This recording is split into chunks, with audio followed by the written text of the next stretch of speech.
किसान और आलसी बेटा।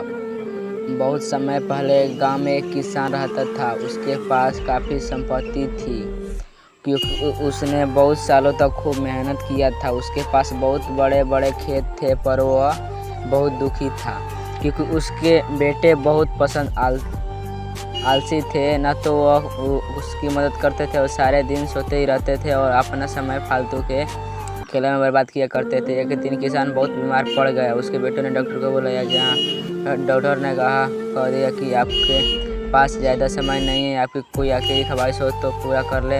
वैसे तो आलसी बेटे कुछ काम नहीं करते थे, लेकिन वो अपने पिता से बहुत प्यार करते थे।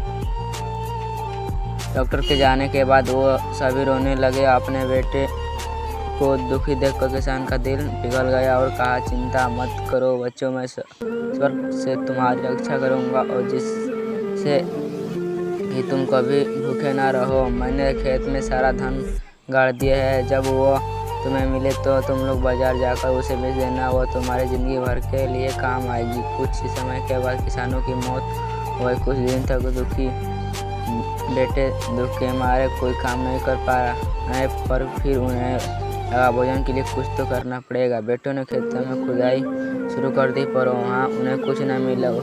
पिताजी के दोस्त ने कहा, आखिर तुमने खेत जोत ही दिया है तो क्यों ना बीज भी डाल दो। तैयार हो गए खेत। बुआई करके उन्होंने इंतजार किया। उस साल मूसलाधार बारिश हुई। एक दिन जब बेटे सुबह उठे तो उन्होंने हवा में लहराते हुए फसल देखी। ये सब देखकर उनकी आंखों में फटी रह गई और उन्होंने कहा कि यही वह धन था जो पिताजी हमारे लिए छोड़ के चले गए। अगर हम काम करेंगे तो हम कभी भी भूखे नहीं रहेंगे।